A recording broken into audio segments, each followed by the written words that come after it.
Eine 2,5 Zimmer Wohnung ist hier zu vermieten. Sie befindet sich in Kraiburg.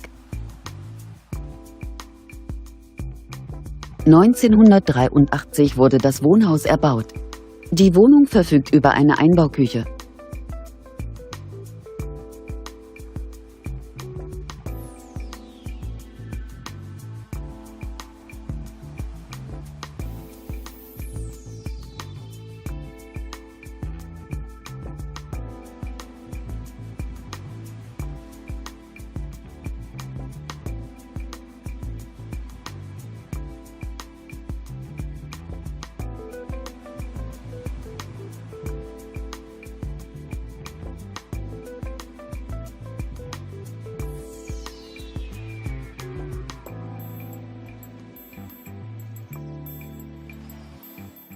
Die Wohnung bietet eine Wohnfläche von ca. 90 Quadratmetern.